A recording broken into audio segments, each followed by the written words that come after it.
From News Channel 8, this is High School Sports Final.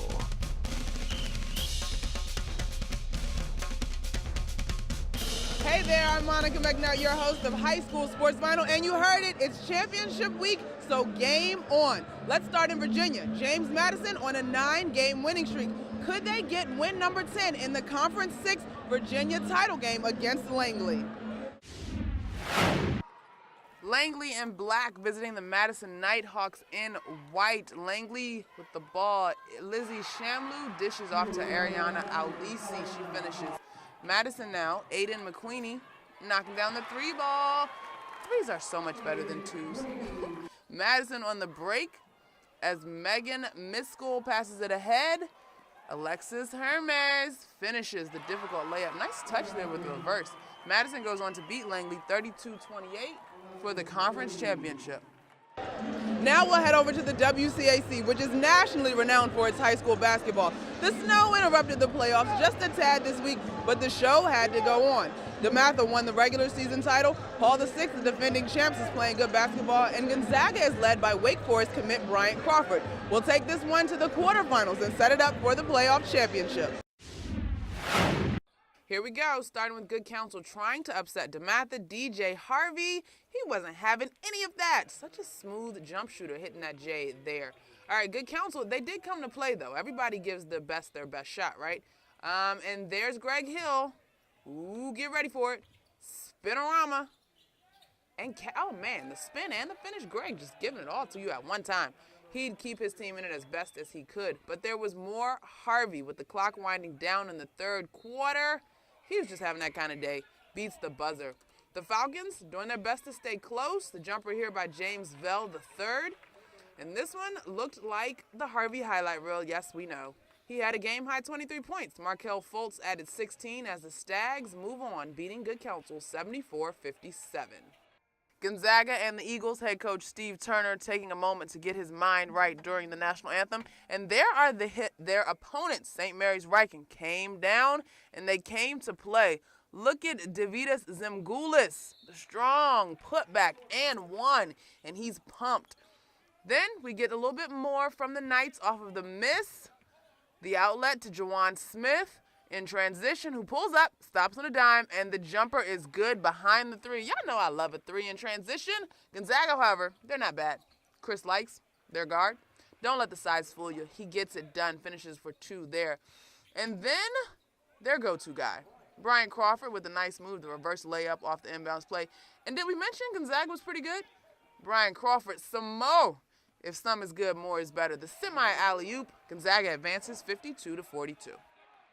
O'Connell and Paul VI. You can't quite see him here, but Dominic Fergala hit a huge three-pointer, and he's fired up because O'Connell was making their comeback. They had trailed Paul VI much of the game. Here, the Knights push the ball after the Panthers miss. Aiko Adams finding Jamal King. 3-ball is good, and it's huge because it's pulling out more space between the two teams. Look, you see the bench? They were pumped about it.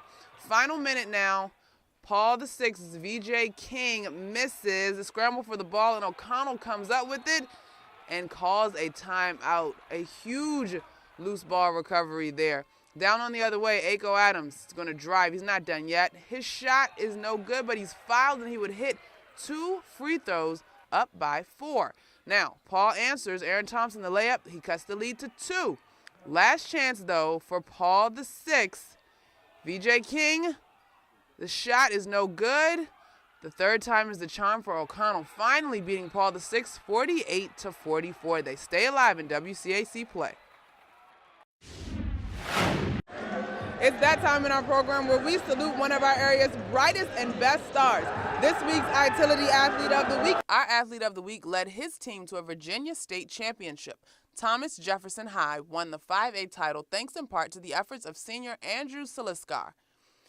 In the final race of his high school career, he won the 100-yard butterfly, breaking his own state record and the 3rd best ever for a high schooler.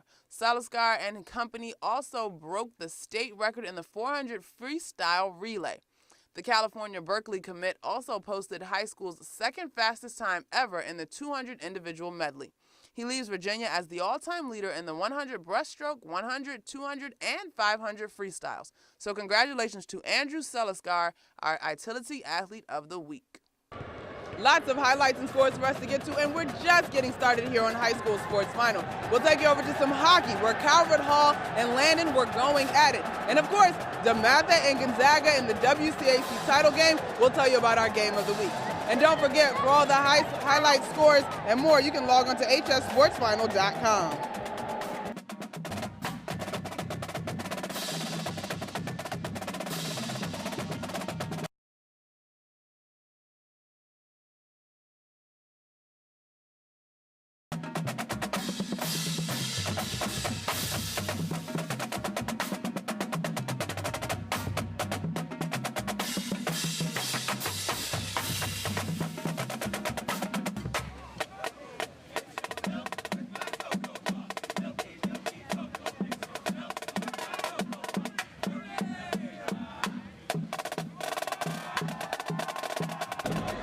For the entire year, Gonzaga ice hockey seemed to be running a clinic, but they ran into a very hot Calvert Hall team, which ended their hopes of winning their third MAPHL title. So, Calvert Hall matched up against Landon in the final, and that gets us to our game of the night, a matchup between Calvert Hall and Landon. The referee making sure everything is right, setting the goal in place at Laurel Ice Gardens. Things have to be just so in a playoff game. All right, there's the face-off, Landon and Calvert Hall. As of course, all hockey games, there were hard hits, some banging on the boards. It was a pretty physical game.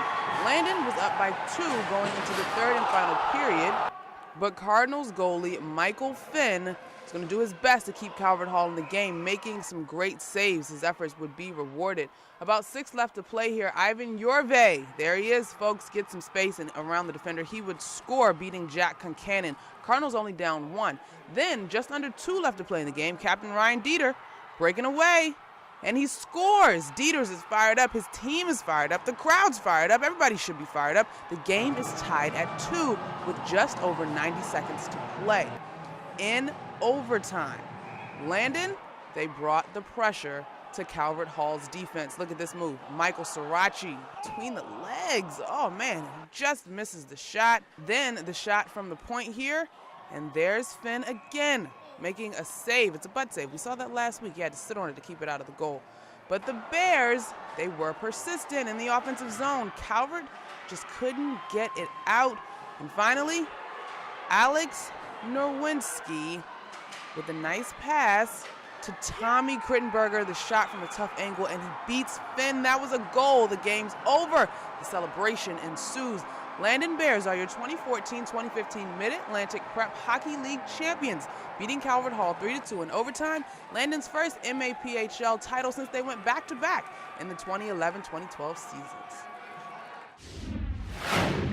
The Maroon faithful making some noise, jumping up and down, loud and proud. The IAC championship here off of a Bulldog miss. Episcopal in black is going to push it up the court. George Mwanda Kalima beats the double team and gets the tough finish. The layup falls for him. Now, late in the game, not to be outdone, Jamal Wright from the top of the key gets the penetration and that layup to fall. He goes up. Bullis is down 2 now. Now, the Bulldogs tie the ball game. Episcopal has the ball with a chance to win. Nick Reed, game winners ain't nothing but a thing. He gets the buzzer beater to fall. More court storming. Episcopal wins the IAC in a dramatic fashion, 56-54. The MAC title at Flint Hill, a packed gym. These championship games have been excellent this week. All right, 2:46 left to play here. Flint Hill is trailing. Greg Harris on the baseline gets the jumper to fall, cutting the lead to 1. Now more Flint Hill, still down 1, trying to take the lead. Tyler Femi getting into the paint and gets the funky finish to go. Flint Hill leads. Now St. Andrews, they would waste no time attacking. Tyler Stewart, step back, cash on the jumper. St. Andrews now leads by 1. Flint Hill trying to score here. St. Andrews' defense is going to be flying, swarming, doing what good defense is supposed to do. Miles Law comes up with the steal and gets fouled. All right, 24 seconds to go. Flint Hill with a chance to take the lead. Sam Warman would not be able to connect. Attacking the rim strong is no good. St. Andrews comes up with the rebound, the free throw, and foul game goes after that. St. Andrews earns their first league title in school history. They win They went 21-6 on the season. Our guys showed some composure down the stretch. It was a close game. Flint Hill is well coached. They're a good team. I have a lot of respect for Coach Reed and their program. Really, I just give all the credit to our guys. They just did a good job, staying under control down the stretch when it counted most. We made some big free throws. We had some big defensive stops, and I think that was the difference. Coach Jones has been working for this. He's tried to bring the team together, bring together good players so we can win. And we came in and we just gave it our all. And it's paying off. It's really paying off. And I can't even really talk right now. I'm so happy. More to come on High School Sports Final, the WCAC Championship. DeMatha and Gonzaga. You don't even have to say anything else after that. And you have the chance to show us who has the most energetic and spirited high school. Log on to WJLA.com/spirit and tell us why your school is the best.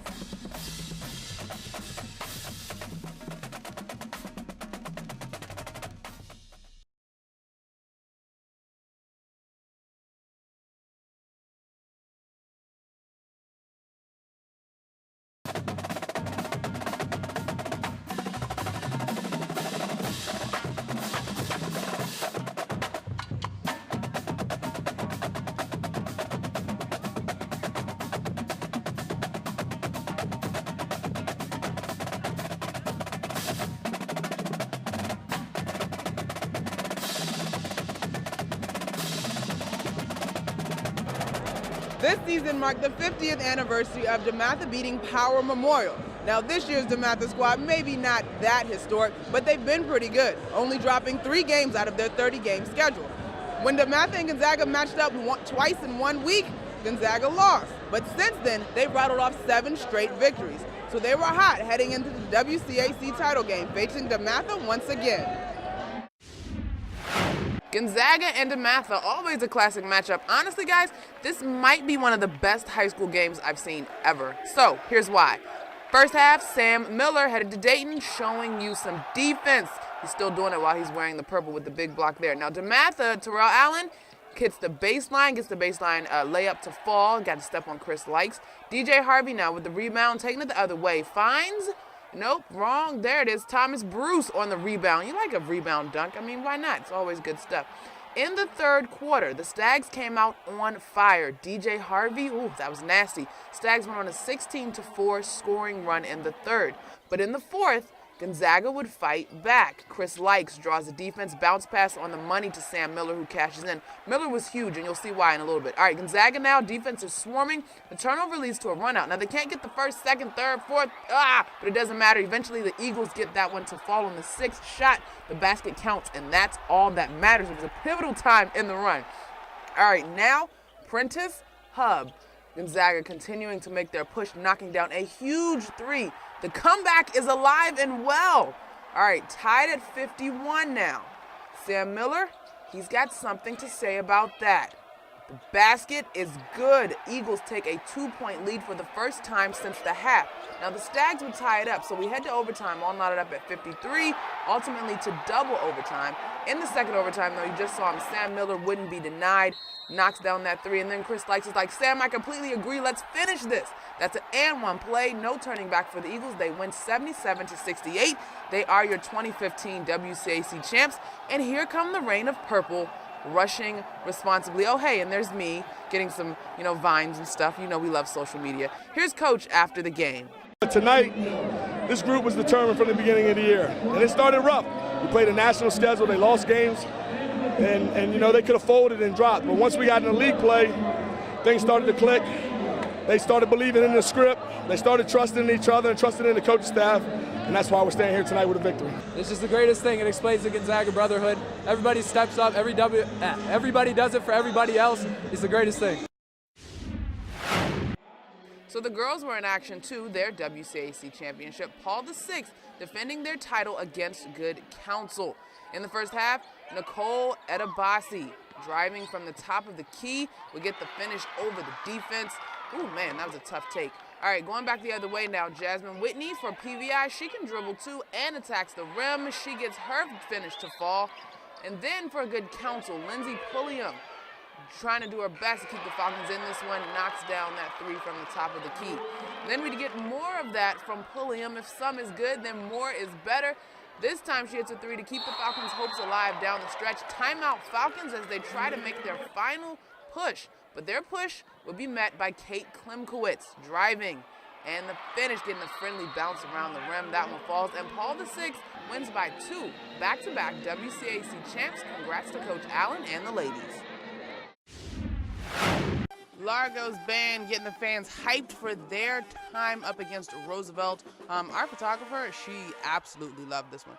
To the game, though, a scramble right after the jump ball. Roosevelt comes up with it, and Trent Bishop's the first score of the game was a dunk. All right, now Largo, David Luckett, pass out to John Wakoro, and from behind the arc, he knocks down the 3 ball. Now the Raiders, they would try to drive, but it's a block party going the other way. Ishmael Jabby would try again, but he's blocked. It's a block party, like so many blocks in this game. There it is. All right, now we've got a pass over to Doyen Fajutimi. He says, I can handle this one. He was not blocked. A big jam on the baseline. Largo now, they would lose possession of this one. Uh-oh. Locked and loaded. Here we go. Oh, yes, we elevate just like an elevator. A big jam for Jabby. He had a great game. All right, now Largo's going to get some dunk action of their own, but this came later in the game. Abdullah Bundu showing that he's got that athleticism. It was a little bit too late for Largo, though, as Elmore Roosevelt repeats as county champs, beating Largo 58-51. Here are the victors after the game. Always come out with confidence. We just try to be aggressive at all times. We pride ourselves on defense, so we definitely have a sense of confidence when we come out on the court that, you know, we can get it done no matter what, and we just always believe in ourselves, and I think that's what we keep reminding ourselves. Feels good to win, and, you know, the guys really wanted to win, so that feels good, but, yeah, hopefully we got a couple more wins in us. Roosevelt Raiders cheerleaders ready for Largo Wednesday night for the Prince George's County title. The girls were in the first game. All right, Emil Duggins throws this one down to Chance Graham, who takes a shot. And one. She's Superwoman tonight. You go, girl. All right, a pass here over to Roosevelt's Octavia Wilson. She drains the 3 ball from behind the arc. All right, Largo keeps battling, though. They keep this one tight. Alexis Long driving and gets the pull-up jumper to fall. Aisha Michaela, the freshman, crossing everybody up as she does. She floats one and gets a bucket. She had the cutest post-game interview. She's truly a freshman. All right, the pass inside here goes to Jayla Henry. She gets in the paint and is able to finish in traffic, gets that lay-in to fall.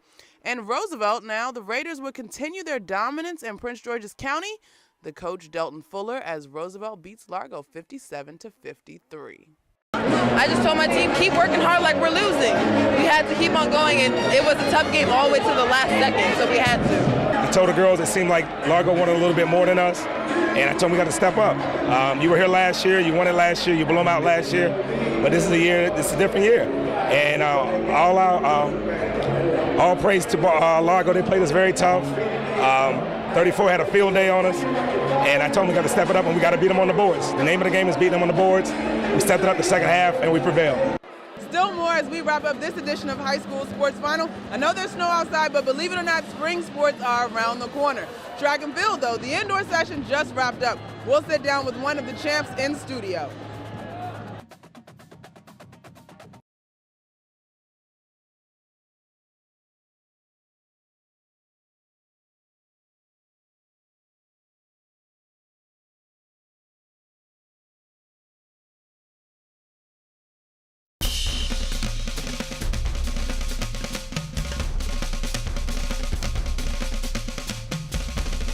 Basketball and hockey, maybe the heart of the season is going on right now with their playoffs and whatnot in session. Winter sports are wrapping up, including track and field, though. In Maryland, many local athletes and teams picked up some crowns and some from Prince George's County. One athlete came away with a couple of gold medals, and it could have been more, but that's okay. We'll let our guest tell you about himself. Joining us now is Rico Gomez from Douglas High School, the state championship in the 2A 500 and the 300. Did I get that right? Yes. Congratulations. Thank you. Thank you for being with us. As a senior, closing out, going out with a bang in those 2 events, how did that feel? Well, I mean, it was definitely a big meet, and I think it was a meet that I could be proud of, saying that's my last indoor championship and running at the complex. So I definitely feel accomplished, and I'm satisfied with it. Was it pressure going into the meet because you knew it was your last one? I wasn't really thinking more about it. It was the last one until actually after the fact that I ran. But as the meet went on, I was focusing on what was going on at the time and just directing all my focus on each event. That's just what good athletes do, right? You put on the blinders, Yeah. you focus, you lock in. Now, I know in the 500 meter, you're no stranger to winning that one. You picked that one up as a junior as well? Yes. If you had to weigh them, Rico, which one meant more? Which victory meant more? Definitely my 500. As a senior? As a senior, yeah, I mean, returning and coming back and winning it as a championship again. So it definitely meant more. You know, they say it's tough to pick up the first one, but repeating is hard too, or may be harder. Did you find that it was harder to do it again, having done it as a junior?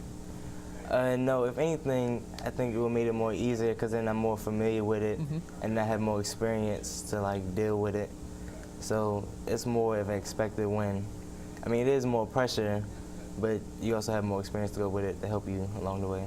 All right, now Douglas, no stranger to success in terms of track. You obviously are a part of that. You're a senior, it's coming to an end. What part of being a part of Douglas track and field, or even running, will you miss the most? I think that just the atmosphere. You know, coming in as my sophomore year running, it has a very like friendly, playful, but serious atmosphere. You had times when you was playing, but when it was time to put in work, then you was out there practicing at the meets, competing, you know, just getting ready, preparing, but you still had fun along the way. So I definitely miss that, having fun with all my teammates and everything. You're moving on. Obviously, you hope to run at the next level. This season, how would you describe yourself in terms of growing as an athlete and as a young man? I think I've grown in a very short time. Since I didn't start my freshman year, I started my sophomore year. Each year has been like a gradual progression, but like each year it was also like dramatic as well. I mean, like I had to like go up fast and get accustomed to certain stuff due to a little bit of time. Now, and you told me that your sophomore year, when you started running track, that was the first time you'd run track. Yes. Prior to that, no real organized sports? No organized sport, just, you know, athletics, playing like outside, you know, basketball, football, stuff like that, just around the neighborhood. So when did you realize that you were good at this? Track? Well, actually, before I even started running, people was telling me that I might possibly be good in it. You know, certain people that was on the team at the time, it was like, oh, you're pretty fast. You know, actually, one of my friends who lived in my neighborhood, who I used to play basketball with, he used to tell me that I was fast. And like, maybe you should come out. And he ran track too. So I was like, sure, why not? And next year I came out and I tried it, and then I stuck with it. I realized that I was good with it. Well, you certainly were good with it. Congratulations, Rico, on all your success. We wish you the best of luck in the next chapter of your athletic career. Thank you. All right, that's all for this edition of High School Sports. He can run fast, he can talk fast, and get you a lot of information in a little bit of time. All right, every single highlight and story that you saw tonight is on our webpage, hssportsfinal.com, plus updates during the week. On Facebook, you can vote for your play of the week. For all the cast and crew behind the scenes, bringing you all the highlights of the games and interviews, I'm Monica McNutt. We'll see you again next week.